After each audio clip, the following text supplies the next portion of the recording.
Di balik jeruji, aku mendengar palu hakim diketuk, menjebloskan diriku ke neraka selama setahun atas kejahatan yang tidak kuperbuat. Bayu tersenyum, tidak tahu bahwa di penjara, aku tidak meratap, melainkan menghitung mundur waktu hingga hari di mana aku akan membalas dendam dan merebut. Sebelum ceritanya dimulai, silakan tulis di kolom komentar dari daerah mana saja teman-teman yang menonton cerita ini. Jangan lupa like dan subscribe agar channel ini bisa semakin berkembang dan bisa mempersembahkan cerita yang lebih menarik lagi. Lampu kristal chandelier di ruang tamu apartemen penthouse itu memantulkan cahaya keemasan yang menipu. Cahaya itu menerangi piring-piring porselen mewah, hidangan catering bintang 5, dan sepasang suami istri yang tampak sempurna. Narendra, Nara, Kirana, 30, dan Bayu Ardana, 32. Malam itu, mereka merayakan ulang tahun pernikahan kelima. Nara, dengan gaun sutra marun elegan, tersenyum, tapi senyumnya tidak mencapai matanya yang cerdas dan penuh perhitungan. Nara adalah seorang eksekutif muda yang brilian di perusahaan multinasional sebelum ia memutuskan untuk berhenti sejenak. Sebagian besar waktunya digunakan untuk membantu Bayu mendirikan dan membesarkan startup teknologi logistik, Ardana Logistics. Nara membawa modal, keahlian manajemen, dan jaringan koneksi yang tak ternilai. Tanpa Nara, Bayu hanyalah seorang pemimpi dengan laptop. Kepada 5 tahun yang indah, dan 50 tahun lagi, ucap Bayu, mengangkat gelas champagne mahal.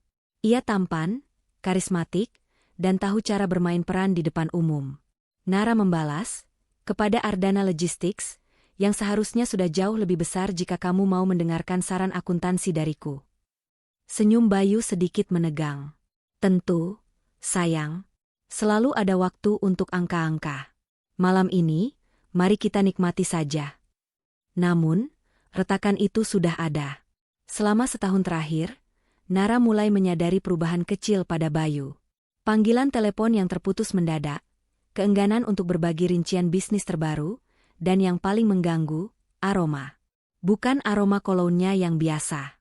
Ini adalah aroma parfum manis yang asing, sering melekat di jas Bayu meskipun sudah dicuci. 2 tahun lalu, ketika Nara masih bekerja, ia secara resmi meminjamkan hampir 20 miliar rupiah dari warisan ibunya untuk modal awal Bayu. Perjanjian hitam di atas putih itu terperinci, melindungi hak Nara sebagai pemegang saham minoritas signifikan dan kreditur utama. Bayu selalu meyakinkannya bahwa perjanjian itu hanya formalitas. Namun Nara tahu bahwa dalam bisnis, formalitas adalah satu-satunya benteng. Setelah pesta usai dan Nara membereskan sisa piring, ia melihat Bayu buru-buru ke kamar mandi, membawa ponselnya. Sikap itu bukan kebiasaan Bayu. Tiba-tiba, Nara teringat laporan yang ia terima dari salah satu mantan koleganya. Bayu telah menghabiskan dana perusahaan secara mencurigakan untuk pembelian aset di luar negeri yang tidak terkait dengan logistik. Bayangan keretakan di permukaan kaca itu kini terasa seperti jurang di bawah kakinya. Malam itu, Nara memutuskan, ia tidak bisa lagi mengabaikan instingnya yang dingin. Sesuatu yang buruk sedang terjadi di balik punggungnya. Dan itu melibatkan uangnya, masa depannya, dan suaminya. Kecurigaan Nara berubah menjadi penyelidikan yang sunyi dan sistematis, seperti yang selalu ia lakukan saat dihadapkan pada masalah bisnis yang kompleks. Ia tidak mengonfrontasi Bayu. Ia mengamati, mencatat, dan mengumpulkan data. Minggu berikutnya, Bayu mengatakan ia harus melakukan perjalanan bisnis mendadak keluar kota untuk bertemu investor. Sikapnya terlalu bersemangat. Nara mengangguk dengan senyum lembut. Hati-hati, ya. Ingat, cash flow kita sedang ketat. Bayu mencium kening Nara. Selalu, my CEO. Aku tahu apa yang kulakukan. Setelah Bayu pergi, Nara menunggu 2 jam, lalu ia pergi ke ruang kerja Bayu. Nara tahu Bayu ceroboh. Ia ingat Bayu pernah menuliskan password tablet kerjanya di bawah mouse sepat lama. Hanya butuh beberapa menit bagi Nara untuk menemukan dan mengaksesnya. Di tablet itu, Nara menemukan surel-surel yang ditujukan bukan kepada klien, melainkan kepada seseorang bernama Maya Sanjaya, 28. Surel itu berisi pemesanan hotel mewah di kota yang sama dengan yang dikunjungi Bayu, namun dengan tanggal yang bertentangan dengan jadwal investor. Foto-foto selfie mereka berdua di restoran mahal, dan yang paling menyakitkan, percakapan manja yang tidak menyisakan ruang untuk keraguan. Maya adalah seorang desainer grafis lepas yang pernah dipekerjakan Bayu. Ia muda, dramatis, dan sangat bergantung pada kekayaan Bayu. Nara menelusuri riwayat percakapan yang lebih lama dan menemukan satu detail yang membuat jantungnya berdebar kencang. Bukan karena sakit hati, tapi karena bahaya yang mengancam finansialnya. Maya, sayang, aku yakin ini akan mengubah segalanya. Baik, kita pantas mendapatkan yang terbaik. Bisnis istrimu itu harus segera jadi milik kita. Bayu, sabar, Mei. Aku sedang mengurus proses penyingkiran. Perjanjian pranikah itu sulit. Tapi aku punya ide. Nara merasa jijik. Bukan hanya perselingkuhan, tapi pengkhianatan finansial yang direncanakan dengan dingin. Mereka berencana mengambil alih perusahaan dan uangnya. Dan Bayu sudah punya anak dengan wanita itu. Ketika Bayu kembali 2 hari kemudian, Nara menyambutnya dengan makan malam yang ia siapkan sendiri. Bayu tampak terkejut. Sayang, kamu baik-baik saja? Tanyanya. Nara memotong steak dengan gerakan presisi. Aku baik-baik saja. Aku hanya ingin bertanya, apa aroma parfum ini? Nara menunjuk ke jas Bayu yang tergantung di belakangnya. Aku yakin itu bukan parfumku. Bayu pucat. Ia tersentak, mencoba membuat alasan. Oh, itu mungkin dari klien wanita di lobi hotel. Dia terlalu dekat saat menyapa. Nara menatap lurus ke matanya. Bayu, jangan anggap aku bodoh. Aku menemukan email dan foto-fotomu. Aku tahu tentang Maya, dan aku tahu dia hamil. Keheningan melayang di ruang makan. Topeng Bayu hancur berkeping-keping. Dengarkan aku, Nara. Bayu memohon, panik. Ini hanya kesalahan. Aku akan mengakhirinya. Aku butuh waktu. Aku akan kembalikan semua uangmu, kita bisa restart. Nara meletakkan pisau dan garpu dengan bunyi denting. Aku tidak ingin mendengar janji kosongmu. Aku ingin mendengar apa rencanamu untuk mengembalikan 20 miliar rupiah modal usahaku. Segera. Dan kita akan bicara dengan pengacara besok. Sekarang, keluar dari rumahku. Bayu yang terdesak dan terhina bergegas pergi, meninggalkan Nara sendirian. Namun, alih-alih menghubungi pengacara, Bayu langsung menemui Maya. Mereka berdua menyadari bahwa jika perceraian terjadi sekarang, Bayu akan bangkrut total, dan Maya tidak akan mendapatkan apa-apa. Kepanikan itu menjadi bibit bagi rencana jahat mereka yang berikutnya. 2 hari setelah konfrontasi, Nara menghabiskan waktunya dengan pengacara Danu Pranata, 35, seorang pengacara yang jujur dan pernah mengurus urusan properti keluarga Nara. Mereka menyusun strategi untuk menuntut Bayu secara perdata atas pengembalian dana dan pelanggaran perjanjian pemegang saham. Sementara itu, Bayu dan Maya berada dalam situasi yang sangat tertekan. Bayu tahu bahwa jika Nara bergerak, ia tamat. Maya yang egois semakin menekan Bayu untuk membereskan Nara agar mereka bisa hidup bahagia dengan kekayaan Nara. Kita harus lakukan sesuatu, Bayu.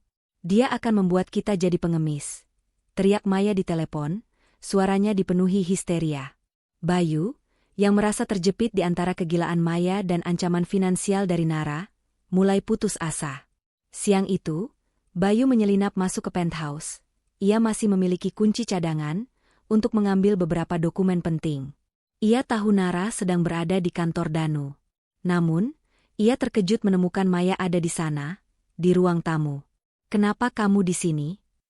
Bayu berbisik marah. Aku datang untuk menemuimu, bodoh. Aku menunggu di mobil, melihat istrimu pergi, kata Maya. Aku hanya ingin lihat tempat yang akan segera jadi milik kita. Tiba-tiba, Maya merasakan sakit perut yang hebat. Dia sedang hamil besar, dan stres beberapa hari terakhir telah membebani tubuhnya. Ia berjalan terhuyung menuju sofa, namun tersandung karpet. Maya jatuh dengan keras, membentur sudut meja kaca. Darah mulai membasahi lantai marmer putih. Bayu panik luar biasa. Ia menelepon ambulans sambil mencoba menolong Maya yang mengerang kesakitan. Setengah jam kemudian, di rumah sakit, dokter mengonfirmasi apa yang paling mereka takuti. Maya keguguran. Bayi itu meninggal. Maya menangis histeris. Bayu memeluknya, tapi matanya menatap kosong. Anak itu adalah satu-satunya jembatan antara dirinya dan kekayaan yang ia impikan. Dan sekarang jembatan itu hancur. Saat Bayu melihat ke sekeliling, otaknya yang manipulatif mulai bekerja. Jeda waktu antara jatuhnya Maya dan kedatangan ambulans, hampir 15 menit, Bayu sadar bahwa Maya telah jatuh saat ia ada di sana. Tetapi, apa yang akan terjadi jika ia menuduh Nara? Nara adalah ancaman finansial terbesar mereka. Jika Nara berada di penjara, setidaknya untuk sementara, gugatan perdata itu akan tertunda, dan ia punya waktu untuk menyembunyikan aset. Maya, dengarkan aku, Bayu berbisik dengan nada dingin dan mendesak. Ini adalah kesempatan kita. Kita akan mengatakan bahwa Nara yang melakukannya. Maya yang diliputi kesedihan dan dendam, mengangguk setuju. Ia akan melakukan apapun untuk menghukum Nara, dan mendapatkan apa yang ia inginkan. Kematian bayinya akan menjadi harga tiket mereka menuju kebebasan finansial. Rencana keji Bayu dan Maya disusun dengan cepat dan kejam di ruang rumah sakit yang sepi itu. Elemen rencana. Mengubah tempat kejadian, Bayu kembali ke penthouse. Ia mengambil pisau buah dari dapur Nara, dan melemparkannya dekat meja tempat Maya jatuh. Ia juga memindahkan beberapa vas bunga kesayangan Nara ke area itu, menghancurkannya untuk menambah kesan perkelahian yang brutal. Menciptakan saksi palsu, Bayu menghubungi kenalannya yang licik, seorang mantan satpam yang pernah dipecatnya, yang berhutang budi, dan uang, padanya. Satpam itu setuju memberikan kesaksian palsu, mengatakan ia melihat Nara pulang tergesa-gesa saat jam kejadian dan tampak marah. Bukti digital. Maya mengirimkan pesan singkat palsu ke ponsel Nara, seolah-olah dari nomor tak dikenal, dengan ancaman kabur tentang konsekuensi jika Nara tidak menceraikan Bayu. Bayu kemudian menghapus riwayat pesan tersebut dari ponselnya sendiri, menyisakan jejak di ponsel Nara. Alibi Maya, mereka sepakat bahwa Maya akan bersaksi bahwa Nara meneleponnya dan memintanya bertemu di penthouse untuk negosiasi. Begitu tiba, Nara yang cemburu dan marah langsung menyerangnya. Bayu menghubungi polisi dan melaporkan Nara atas serangan yang mengakibatkan keguguran. Bayu bertindak sangat meyakinkan. Seorang suami yang hancur karena kehilangan calon anak dan shock karena kekejaman istrinya. Ketika polisi datang ke penthouse, mereka menemukan kekacauan yang tampak seperti perkelahian. Ada darah, pecahan kaca, dan pisau. Satpam palsu memberikan kesaksian yang memberatkan. Nara, yang baru saja selesai rapat dengan Danu, menerima telepon mendadak dari polisi yang meminta ia segera datang untuk dimintai keterangan. Ia tiba tanpa curiga, mengira ini adalah masalah perampokan atau kerusakan rumah. Di kantor polisi, Nara dihadapkan pada Bayu yang berwajah penuh air mata palsu dan Maya yang terbaring lemah dengan perban, memberikan kesaksian yang penuh drama tentang serangan keji Nara. Nara terkejut, namun segera menyadari bahwa ia telah dijebak dalam permainan yang sangat kotor. Ia menceritakan alibinya, ia berada di kantor Danu. Sayangnya, Danu tidak bisa memberikan kesaksian yang kuat tanpa persetujuan klien, dan karena Bayu telah duluan membuat laporan yang meyakinkan, polisi mulai berpihak padanya. Penyidik menunjukkan bukti yang telah dipalsukan Bayu. Testimoni satpam palsu. Adanya pisau buah dari dapur Nara di TKP. Luka di tubuh Maya, yang sebenarnya karena jatuh, diinterpretasikan sebagai luka akibat serangan Nara. Nara mencoba menjelaskan motif keuangan dan perselingkuhan, tetapi Bayu dengan cepat membantahnya, menampilkan image suami yang setia yang hanya terpeleset sekali, dan kini berjuang untuk rumah tangganya. Pada akhirnya, di mata hukum dan media, yang segera dihubungi Bayu untuk meliput kisah tragis ini, Nara adalah istri cemburu yang melakukan tindakan kriminal brutal. Dalam waktu kurang dari 24 jam, Nara menjadi tersangka utama. Kasus Nara menjadi sensasi media. Nara Kirana, eksekutif muda berpendidikan tinggi yang tampak sempurna, dituduh menyerang wanita hamil karena cemburu. Image Nara hancur total. Danu Pranata bekerja keras untuk membela Nara, namun Bayu, dengan modal yang masih ia kuasai, menyewa pengacara kelas atas untuk memperkuat kisah palsunya. Nara menolak untuk mengaku bersalah, dan persidangan berjalan cepat, penuh emosi, dan disajikan secara sepihak oleh jaksa yang terpengaruh tekanan publik. Selama persidangan, Nara menatap Bayu yang duduk di kursi saksi. Ia melihat bukan lagi suaminya, melainkan seorang musang yang cerdas dan kejam. Tatapan Nara dingin, menyimpan janji yang belum terucapkan.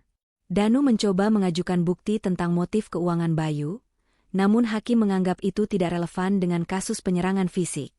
Kesaksian Maya sangat emosional dan kuat.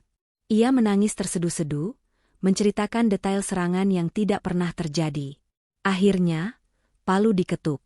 Dengan mempertimbangkan bukti fisik di tempat kejadian, kesaksian saksi mata, dan motif kecemburuan yang kuat, pengadilan menyatakan terdakwa, Narendra Kirana, bersalah atas dakwaan penyerangan yang menyebabkan kerugian fisik dan keguguran.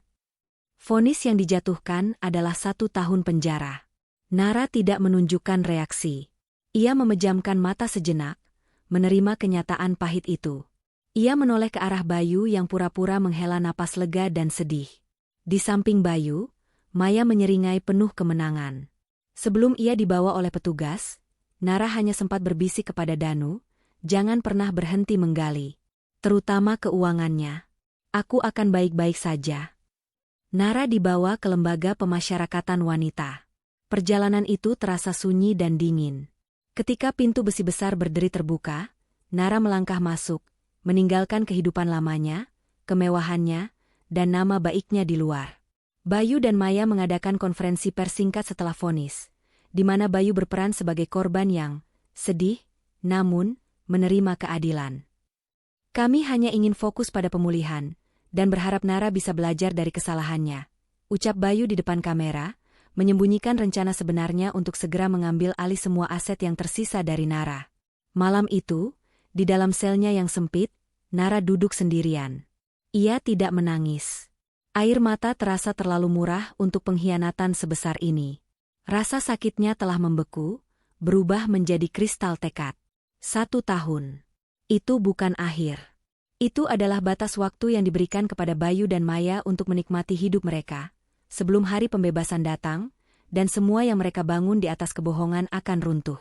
Waktu hitung mundur telah dimulai. Pintu baja sel bernomor 4B lembaga pemasyarakatan wanita itu tertutup di belakang Nara. Udara lembab, dingin, dan berbau disinfektan murahan. Penjara bukan hanya kehilangan kebebasan fisik, tetapi juga penghapusan identitas. Di sini, ia bukan lagi Nara Kirana, eksekutif brilian. Ia adalah narapidana 4B. Nara berbagi sel dengan 2 wanita lain. Yang satu, Nyonya Tuarina, dihukum karena kasus penipuan asuransi berskala kecil. Yang lain, Risa, 40-an, adalah sosok yang menonjol.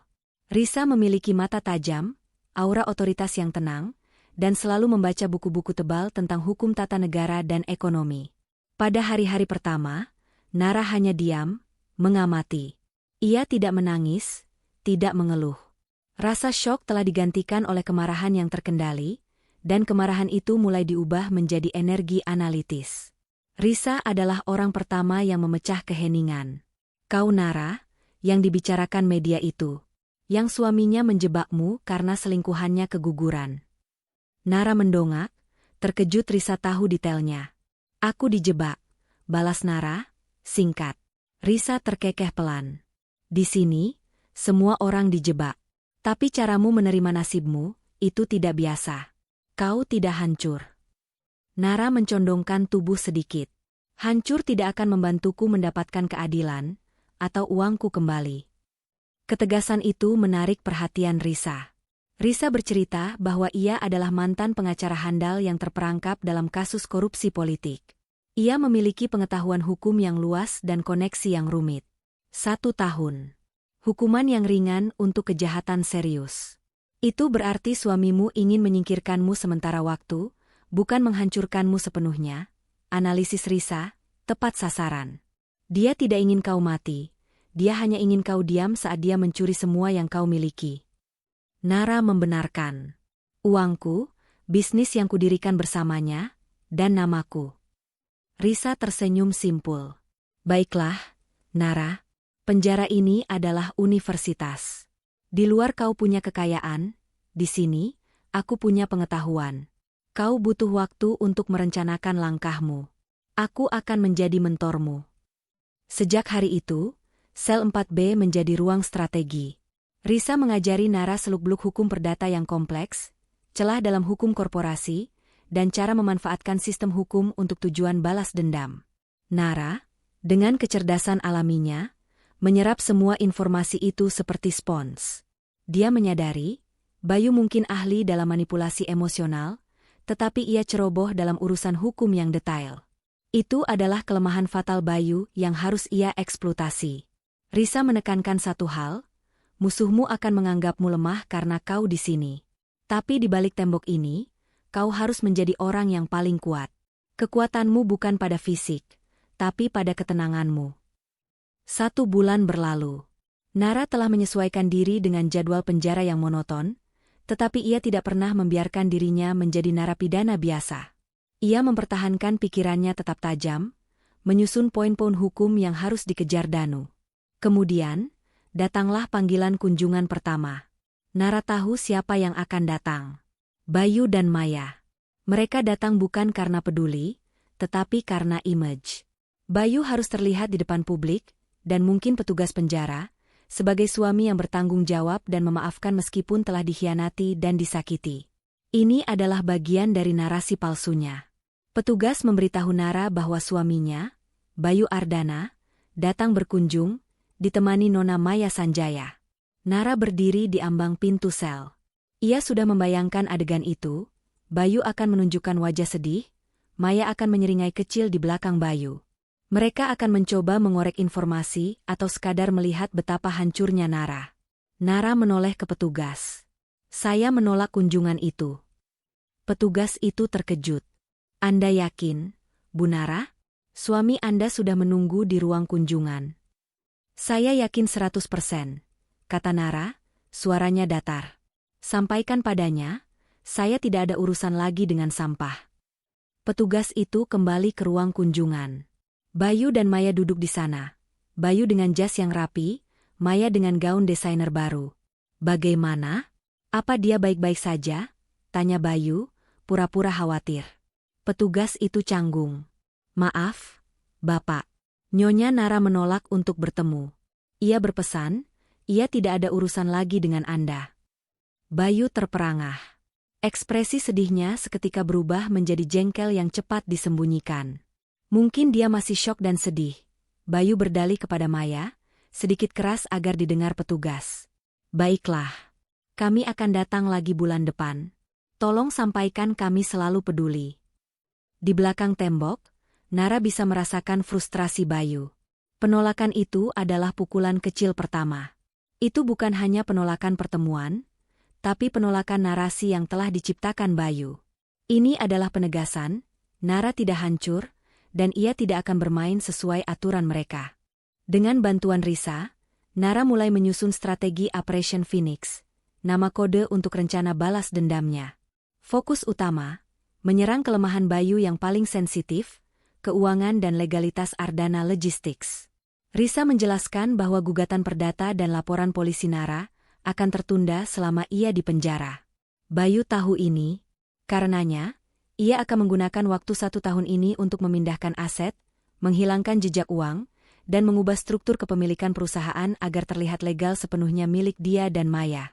Jika kau ingin menang, kau harus berpikir di luar tuntutan perdata, ujar Risa, sambil menggarisbawahi poin-poin penting pada buku hukum.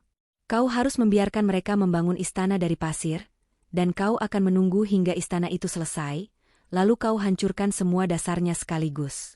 Mereka pasti akan melakukan penggelapan pajak atau penipuan demi menutupi asetmu. Nara setuju. Mereka membutuhkan bukti yang tidak hanya mengembalikannya kebebasan, tetapi juga menjamin kejatuhan total Bayu. Langkah 1.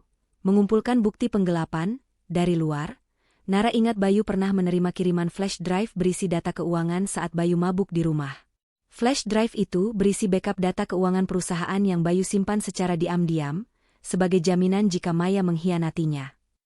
Nara yakin Bayu tidak akan pernah menduga ia ingat letaknya. Langkah 2. Menggunakan jaringan. Dari dalam, Risa memiliki koneksi yang terputus, tetapi masih setia.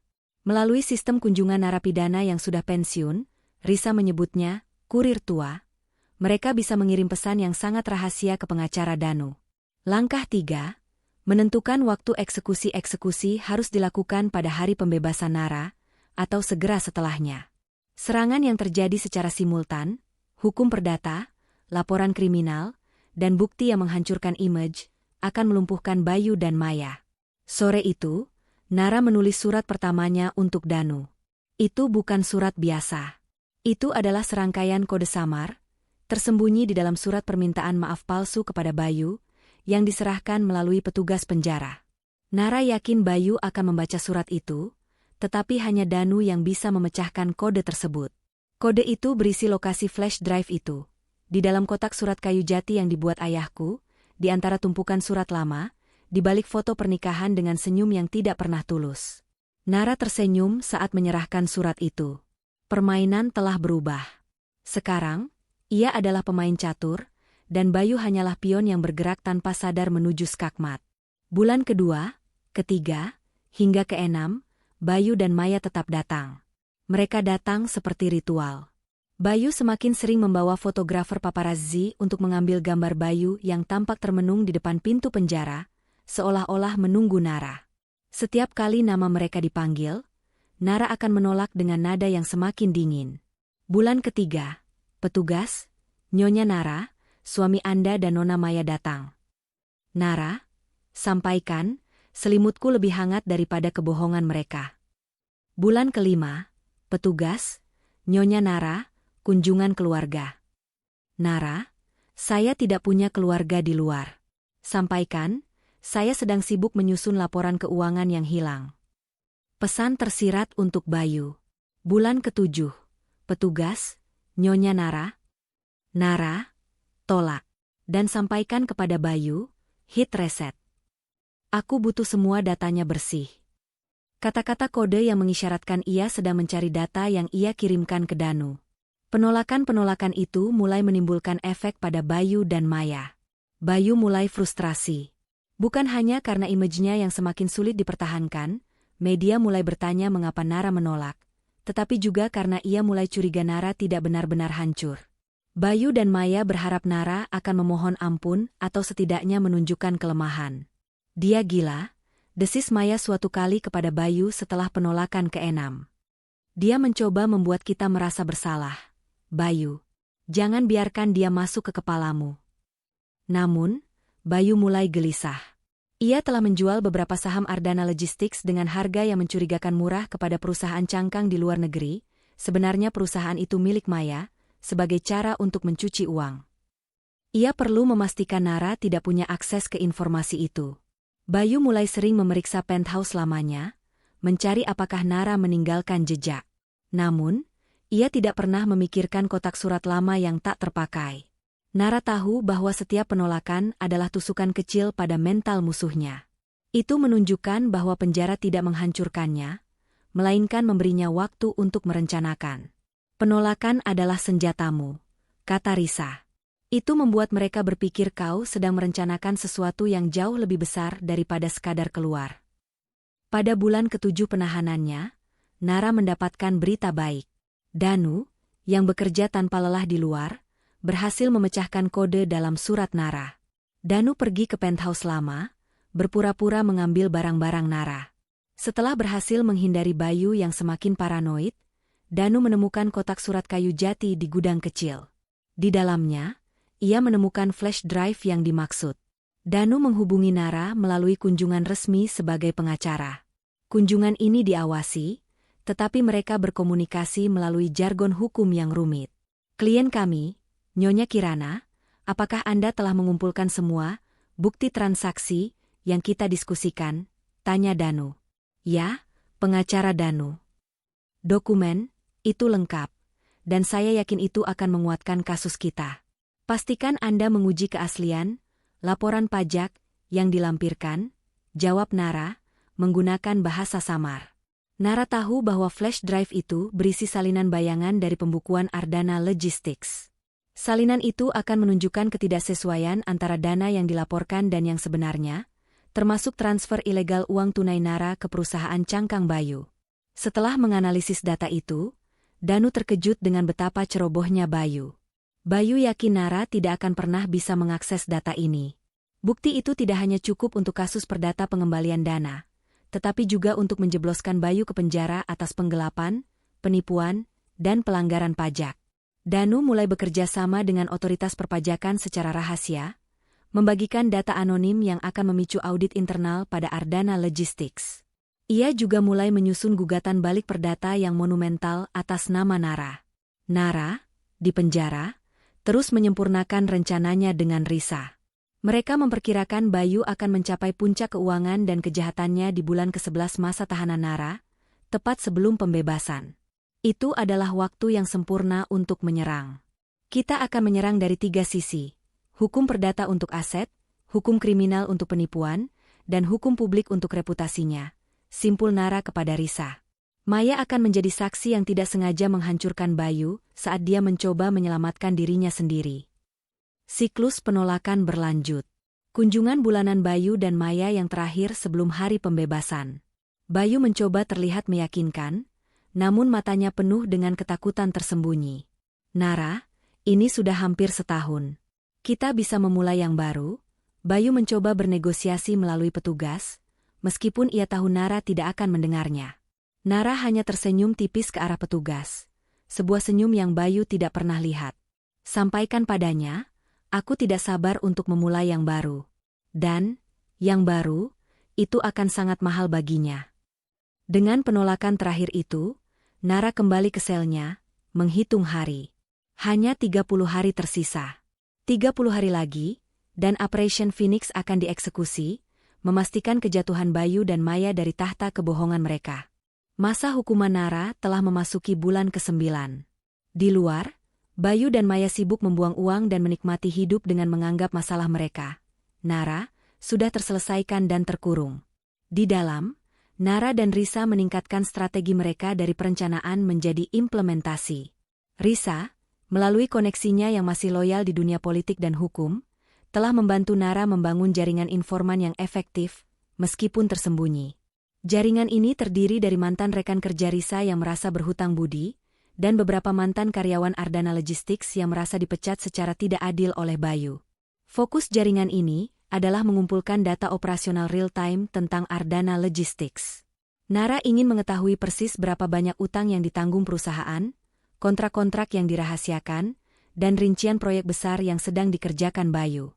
Bayu pasti sedang mengamankan proyek yang paling menguntungkan untuk menunjukkan nilai perusahaannya di atas kertas, sementara ia menguras asetmu, analisis Nara kepada Risa. Informasi mulai mengalir melalui jalur yang sangat tidak terduga, melalui paket makanan ringan, label buku yang disumbangkan ke perpustakaan penjara, atau catatan yang diselipkan di dalam kerajinan tangan. Semua informasi ini dienkripsi dengan kode-kode bisnis yang hanya dipahami oleh Nara dan Risa. Dari data yang terkumpul, Nara menemukan bahwa Bayu sedang mengamankan proyek infrastruktur logistik pemerintah senilai ratusan miliar, yang disebut Proyek Ganesha. Proyek ini membutuhkan modal besar di awal, dan jika berhasil, akan menjamin kekayaan Bayu. Namun, penawarannya penuh dengan persyaratan legal yang sangat ketat, termasuk persyaratan kepemilikan saham yang jelas. Nara tersenyum dingin. Proyek Ganesha akan menjadi tali gantungan bagi Bayu. Maya, yang sekarang berperan sebagai Direktur Kreatif Ardana Logistics, posisi yang didapatnya melalui tekanan pada Bayu, menggunakan dana perusahaan secara sembarangan untuk membeli barang-barang mewah dan liburan. Nara mendapatkan foto-foto bukti pengeluaran ini melalui jaringan informannya. Pengeluaran pribadi yang didanai perusahaan ini adalah bukti sempurna untuk penggelapan pajak. Maya adalah kelemahan terbesar Bayu, ujar Risa. Dia tidak cerdas dalam menyembunyikan kejahatan, dan dia haus perhatian. Kita akan menggunakan keegoisannya untuk memicu keretakan. Sementara itu, di luar, pengacara Danu telah menyelesaikan analisis mendalam terhadap flash drive yang ia temukan. Danu menemukan bukti yang lebih buruk daripada sekadar penggelapan biasa. Isi flash drive itu menunjukkan bahwa Bayu tidak hanya mentransfer aset ke luar negeri, tetapi juga mendirikan serangkaian perusahaan cangkang fiktif di Cayman Island untuk memanipulasi nilai saham Ardana Logistics, jauh melanggar hukum pasar modal. Danu mengirimkan laporan status kepada Nara melalui saluran kunjungan pengacara, menggunakan istilah-istilah hukum yang sangat spesifik dan formal, yang hanya mereka berdua pahami. Kita sudah mengamankan bukti pelanggaran sekuritas, dan tuntutan fraud telah siap di meja, kata Danu, saat petugas penjara mengawasi.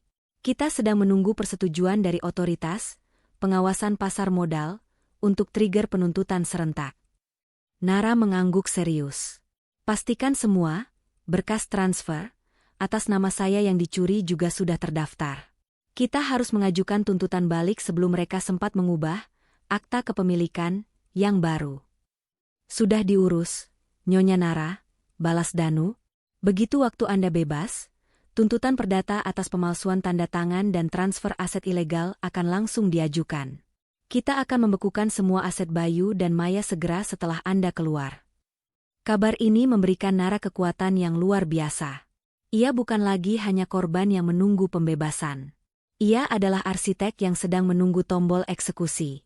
Nara juga meminta Danu untuk menyiapkan gugatan cerai yang menuntut tidak hanya pengembalian modal, tetapi juga kompensasi moral dan sanksi finansial maksimum atas jeratan palsu. Nara tahu bahwa bukti ini, terutama yang berkaitan dengan perusahaan cangkang internasional, akan menarik perhatian otoritas yang sangat besar dan akan membuat Bayu tidak bisa melarikan diri ke luar negeri. Jeratan hukumnya kini meluas hingga lintas batas negara. Seiring berjalannya waktu dan mendekati akhir masa hukuman Nara, tekanan pada hubungan Bayu dan Maya meningkat. Maya, yang terbiasa hidup mewah, terus menuntut dan menghamburkan uang perusahaan untuk membeli mobil, perhiasan, dan menggelar pesta-pesta mewah. Bayu, yang panik karena ia tahu sedang dalam proses penyembunyian aset yang rumit dan mahal, merasa keuangannya terkuras. Maya, kita harus hati-hati. Jika Nara mengajukan tuntutan balik, meskipun itu akan sia-sia, kita tidak boleh menunjukkan bahwa kita boros. Bayu berteriak pada Maya dalam pertengkaran di penthouse baru mereka. Kenapa kamu takut sekali? Wanita itu di penjara. Dia tidak bisa berbuat apa-apa, balas Maya sinis. Kamu hanya takut aku mengambil alih asetmu, kan? Aku sudah kehilangan bayiku, Bayu. Ini kompensasiku. Retakan itu semakin lebar. Maya mulai mengancam Bayu, mengatakan bahwa ia akan membocorkan kebohongan tentang keguguran itu jika Bayu tidak segera mengubah struktur perusahaan dan memberikan saham mayoritas padanya. Ia memegang kartu as. Bayu telah mengaku kepadanya bahwa rekayasa kasus Nara adalah idenya. Bayu menjadi paranoid. Ia mulai menginstal perangkat lunak mata-mata di ponsel Maya dan menyewa pengacara lain secara diam-diam untuk melindungi asetnya dari Maya. Ia sadar, Maya yang serakah adalah ancaman internal yang jauh lebih berbahaya daripada Nara yang dikurung. Nara, melalui laporan informan, mengetahui tentang pertengkaran hebat mereka dan upaya Bayu untuk menyembunyikan aset dari Maya. Sempurna, kata Nara kepada Risa. Begitu Bayu jatuh, Maya akan menjadi tikus yang melarikan diri. Dan tikus yang ketakutan akan menunjuk ke kapal yang tenggelam. Nara menginstruksikan Danu untuk menyiapkan tawaran pengampunan, semacam plea deal, untuk Maya, hanya jika Maya bersedia bersaksi melawan Bayu mengenai konspirasi keguguran dan transfer aset ilegal. Tawaran ini akan disodorkan pada saat Bayu benar-benar tidak berdaya. Pada bulan ke-10 penahanan Nara, 2 bulan sebelum pembebasan, waktu untuk bertindak secara rahasia menjadi sangat mendesak. Bayu semakin paranoid, tetapi ia teralihkan. Ia terlalu sibuk menghadapi tekanan Maya dan memenuhi tenggat waktu proyek Ganesha, sehingga mengabaikan ancaman hukum yang paling berbahaya, yang datang dari bayangan. Nara tahu, jika ia menunggu sampai hari pembebasan untuk mengajukan tuntutan, Bayu mungkin akan memiliki waktu 24 hingga 48 jam untuk menghapus sisa-sisa bukti digital dan melarikan diri ke luar negeri. Serangan harus dimulai sekarang, tetapi tanpa nama. Nara memutuskan untuk meluncurkan serangan hukum pendahuluan, sebuah langkah yang disebut Risa sebagai Ghost Strike. Ini adalah laporan anonim yang sengaja dirancang untuk memicu penyelidikan resmi oleh otoritas tinggi, tanpa dapat dikaitkan dengan dirinya atau Danu. Target 1, Otoritas Perpajakan, Dirjen Pajak. Melalui jaringan Risa yang masih memiliki koneksi ke birokrasi, Nara mengirimkan sebuah dosier tebal. Dosier itu berisi laporan rinci tentang dugaan penggelapan pajak yang dilakukan Bayu melalui Ardana Logistics. Data yang digunakan sangat spesifik. Pengeluaran pribadi Maya, daftar lengkap pembelian barang mewah, perawatan kecantikan, dan biaya liburan yang dibebankan sebagai biaya operasional perusahaan, berdasarkan foto-foto dan tagihan yang dikumpulkan informan Nara. Total kerugian negara diperkirakan mencapai miliaran. Manipulasi faktur, Bukti manipulasi faktur dari proyek Ganesha yang menunjukkan Bayu melebih-lebihkan biaya operasional untuk mengurangi pendapatan kena pajak. Laporan ini dikirim melalui pos anonim dari kota kecil yang jauh dari Jakarta. Nara memastikan dokumen itu tidak mengandung sidik jari atau jejak digital yang mengarah padanya. Kekuatan laporan ini adalah pada keakuratan datanya yang hanya bisa diketahui oleh orang dalam, memaksa otoritas pajak untuk menganggapnya serius dan segera meluncurkan audit investigasi. Begitu audit dimulai, Bayu akan terjebak dalam pusaran penyelidikan yang lambat dan melelahkan. Target 2, Otoritas Pasar Modal, OJK. Laporan kedua jauh lebih teknis dan lebih berbahaya bagi Bayu. Dengan memanfaatkan data dari flash drive yang ditemukan Danu, Nara menyusun laporan anonim ke Otoritas Jasa Keuangan, OJK, mengenai pelanggaran pasar modal yang dilakukan Bayu. Laporan tersebut secara eksplisit menuduh manipulasi nilai saham. Bayu menggunakan serangkaian perusahaan cangkang fiktif di Cayman Island yang didanai dengan uang Nara untuk membeli dan menjual saham Ardana Logistics secara berulang, menciptakan ilusi volume perdagangan tinggi. Hal ini bertujuan untuk menggelembungkan nilai perusahaan secara artifisial yang ilegal dalam hukum pasar modal. Pelanggaran fiduciary duty. Bayu menyalahgunakan posisinya untuk mengambil keputusan yang menguntungkan entitas di luar negeri, perusahaan cangkang maya, yang merugikan pemegang saham domestik, terutama Nara. Laporan ini disampaikan oleh Danu kepada OJK melalui pengacara pihak ketiga yang tidak dicurigai, sebagai bagian dari tugas penelitian hukum. OJK memiliki otoritas besar untuk membekukan aset dan meluncurkan penyelidikan kriminal serius jika tuduhan manipulasi saham ini terbukti. Dengan 2 serangan anonim ini, Nara telah memasukkan Bayu ke dalam pengawasan hukum tanpa Bayu mengetahuinya. Bayu percaya dirinya aman, dilindungi oleh status Nara sebagai narapidana. Namun, di balik tirai, otoritas pajak dan OJK sudah mulai mengumpulkan informasi untuk menyerang basis bisnis Ardana Logistics. Persiapan akhir gugatan perdata. Sementara, serangan hantu itu mulai bekerja di latar belakang. Danu menyelesaikan persiapan gugatan balik perdata yang akan diajukan segera setelah Nara dibebaskan. Danu berhasil mendapatkan salinan surat dari Bayu ke bank yang mengklaim bahwa Nara telah menyerahkan haknya secara sukarela atas aset perusahaan, sebuah pemalsuan yang terang-terangan karena tanda tangan itu jelas dipalsukan. Danu menyusun 3 gugatan terpisah. Gugatan pembatalan akta, pembatalan semua dokumen yang ditandatangani Bayu selama Nara di penjara berdasarkan pemalsuan.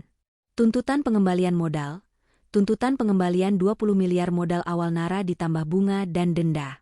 Tuntutan ganti rugi, tuntutan ganti rugi miliaran rupiah atas pencemaran nama baik, penderitaan emosional, dan penahanan tidak sah.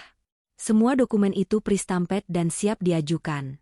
Danu hanya menunggu sinyal dari Nara, sebuah pesan terenkripsi yang akan dia terima 24 jam sebelum pembebasan, untuk mulai menyebar gugatan tersebut ke pengadilan, bank, dan kantor Bayu. Nara merasa lega. Semua persiapan sudah selesai.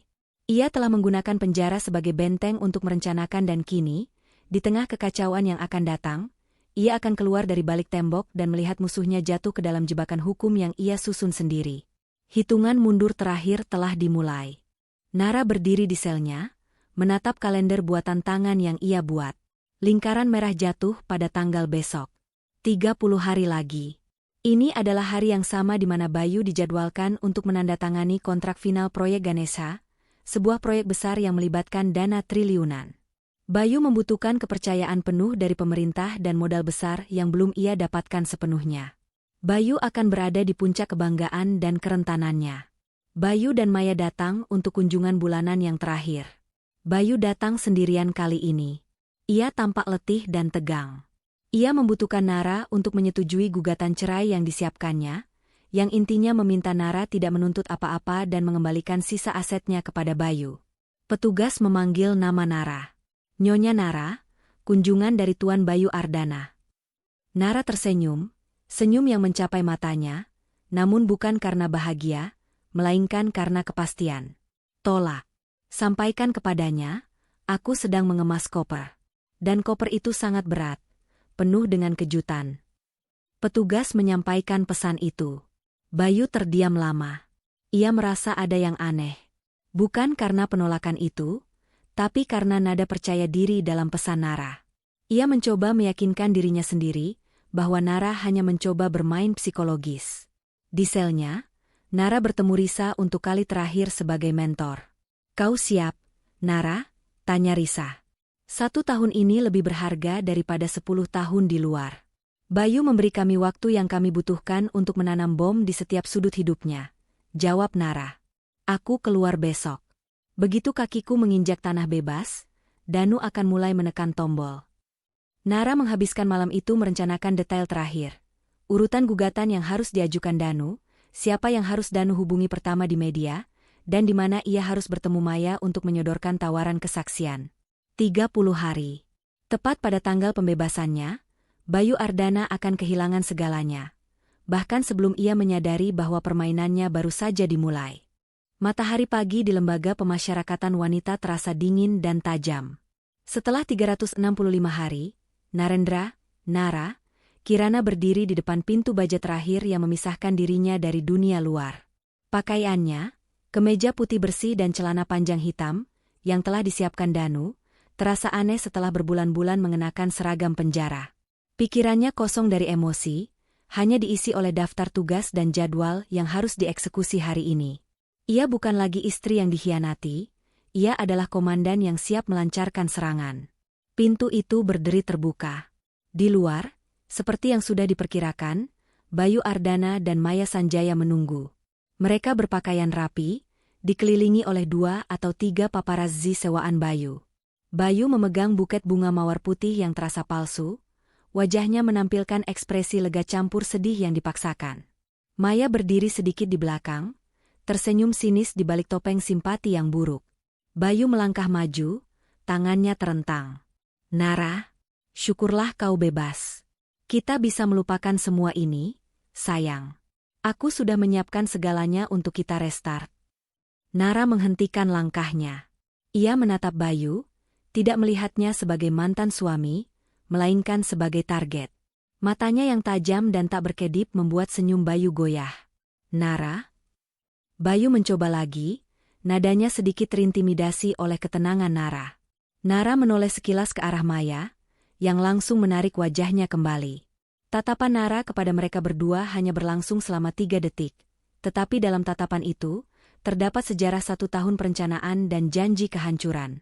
Tanpa mengucapkan sepatah kata pun, Nara mengabaikan Bayu dan mawar putihnya. Ia berjalan lurus, bukan ke arah Bayu, melainkan ke mobil hitam elegan yang diparkir beberapa meter di depannya. Di sana, Danu Pranata telah menunggu, membuka pintu belakang. Selamat datang kembali, Nyonya Nara, sambut Danu, wajahnya serius dan penuh hormat. Nara masuk, pintu ditutup. Mobil itu melaju perlahan, meninggalkan Bayu dan Maya yang berdiri terpaku di depan pintu penjara. Bunga mawar putih Bayu terlepas dari tangannya dan jatuh ke tanah berdebu. Bayu bingung. Kenapa dia tidak bicara? Kenapa dia tidak mau menyentuhku?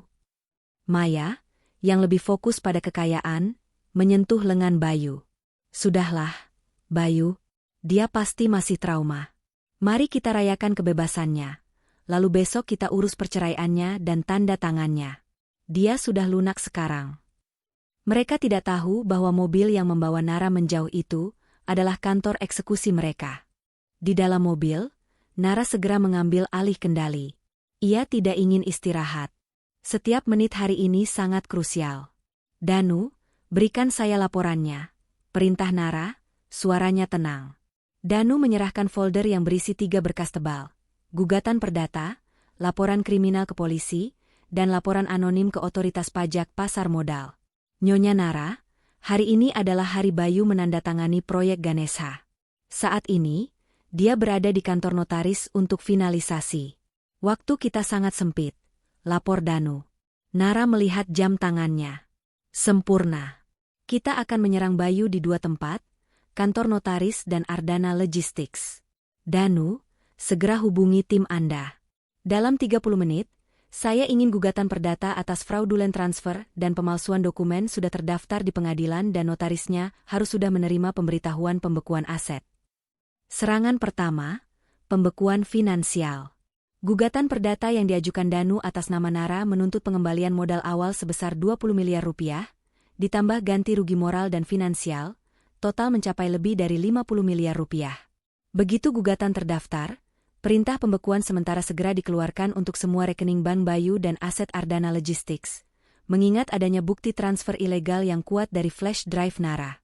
Pukul 11 WIB, Bayu Ardana, mengenakan setelan paling mahalnya, duduk di meja notaris, bersiap menandatangani kontrak proyek Ganesha yang akan membuatnya triliuner. Tiba-tiba, pengacara notaris menerima faks darurat. Wajah Bayu pucat saat notaris membacakan pemberitahuan resmi itu.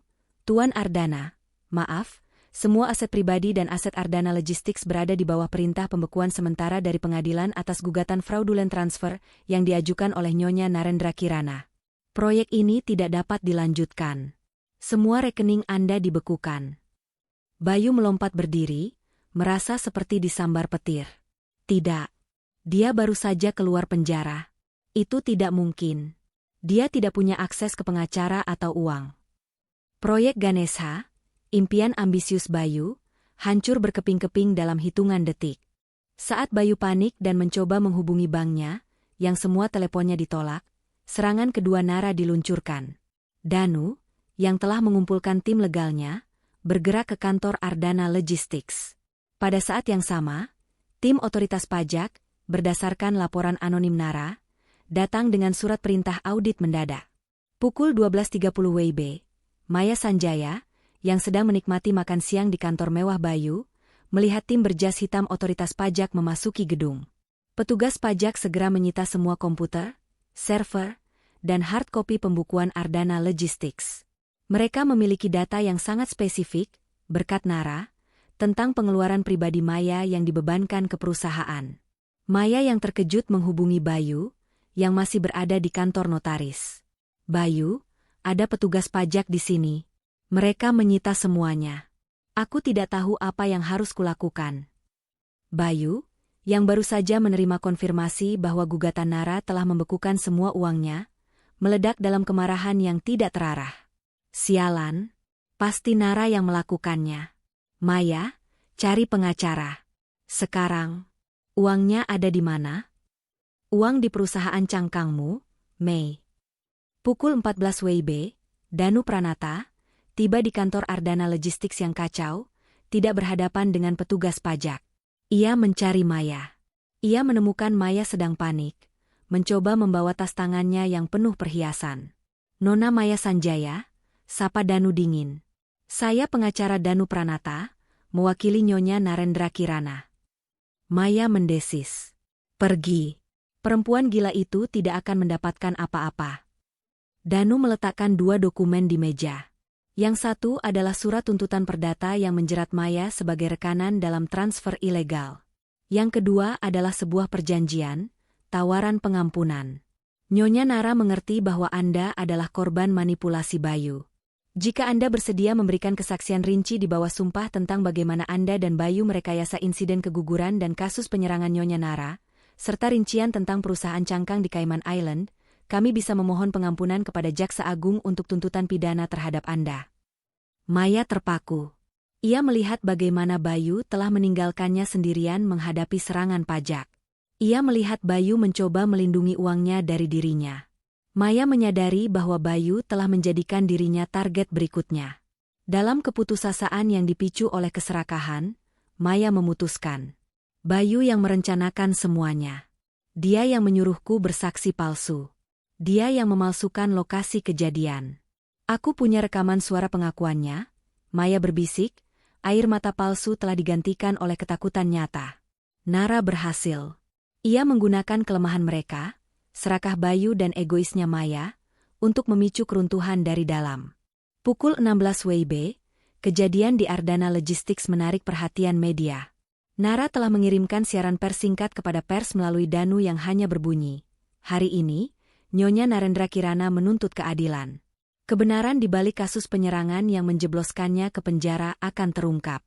Bayu Ardana tiba di kantornya yang penuh kekacauan. Ia melihat Maya dikawal oleh Danu. Maya, dasar pengkhianat, teriak Bayu. Maya menoleh ke belakang, tatapannya kosong. Aku hanya menyelamatkan diriku. Bayu, kau meninggalkanku sendirian. Pada saat yang sama, kepolisian, yang telah menerima laporan kriminal resmi dan bukti yang dikumpulkan Danu dari flash drive dan kesaksian Maya, tiba. Polisi memasuki kantor dan langsung memborgol Bayu Ardana. Dakwaannya, penipuan berat, penggelapan aset, dan pemalsuan dokumen, serta konspirasi kriminal. Kamera media berkerumun. Mereka merekam momen kejatuhan Bayu Ardana, dari pengusaha sukses menjadi penjahat yang diborgol. Bayu berteriak, meronta. Nara, kau monster. Kau akan menyesal. Nara tidak ada di sana untuk melihatnya, tetapi ia menonton siaran langsung berita itu dari kantor Danu. Ia menyesap tehnya dengan tenang. Tidak ada teriakan kemenangan. Hanya kepuasan yang dingin. Dengan kesaksian Maya yang telah direkam dan bukti yang disita oleh otoritas pajak, kasus terhadap Bayu menjadi tidak terbantahkan. Tidak hanya dia kehilangan semua asetnya, tetapi ia juga menghadapi tuntutan pidana yang jauh lebih berat daripada yang Nara terima. Nara meminta Danu untuk segera mengajukan gugatan cerai dan memastikan seluruh aset dan perusahaan, Ardana Logistics, yang kini bangkrut dan berutang pajak, dikembalikan kepadanya. Maya, yang mendapatkan kekebalan, kecuali untuk tuntutan perdata yang lebih ringan, melihat Bayu dibawa pergi. Ia menyadari bahwa ia telah kehilangan segalanya. Bayu, dan kekayaan yang ia impikan. Seminggu telah berlalu sejak Bayu Ardana diborgol dan dibawa pergi. Media terus memberitakan skandal kejahatan finansial dan konspirasi kasus keguguran yang menimpa mantan pengusaha sukses itu. Nara Kirana, yang namanya kini sepenuhnya bersih, telah mengambil langkah-langkah hukum untuk mengamankan kembali asetnya. Keputusan pertama Nara adalah menghadapi reruntuhan Ardana Logistics. Perusahaan itu kini hanya tinggal nama, penuh dengan hutang, catatan pajak yang kacau, dan citra buruk. Nara menjual sebagian kecil properti pribadinya yang masih ia miliki untuk melunasi hutang pajak dan kewajiban utama perusahaan. Ia melakukannya bukan untuk Bayu, tetapi untuk integritas dirinya dan untuk membebaskan asetnya dari kewajiban kriminal. Ardana Logistics akhirnya dibubarkan secara terhormat.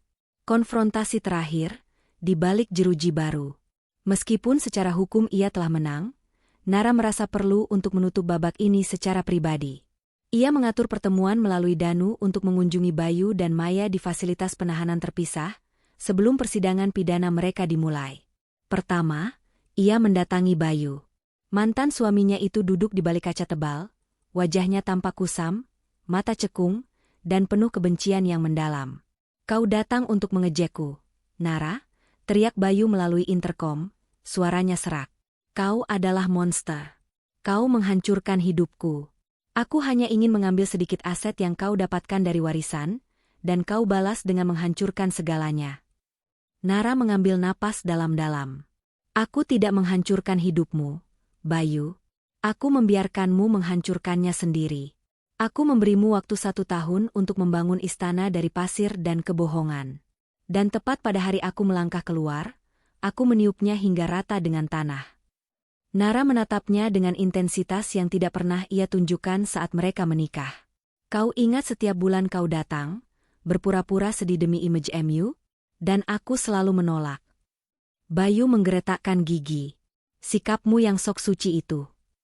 Setiap penolakan adalah satu fase dari Operation Phoenix, jelas Nara dengan suara rendah dan kuat. Penolakan pertama, aku mulai bekerja dengan Risa. Penolakan ke-6, Danu mendapatkan bukti transfer ilegalmu. Penolakan ke-10, laporan pajakmu dikirim secara anonim.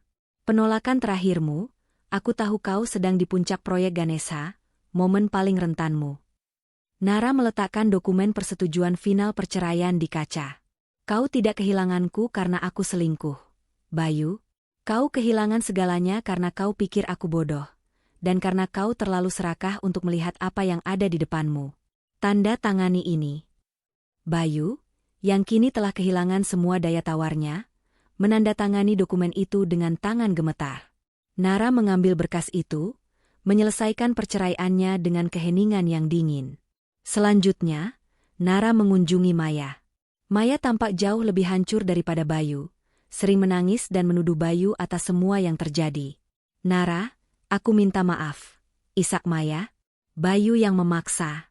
Dia bilang itu satu-satunya cara kami bisa bersama dan punya masa depan. Nara tidak menunjukkan belas kasihan. Keserakahan tidak pernah menjadi masa depan yang stabil.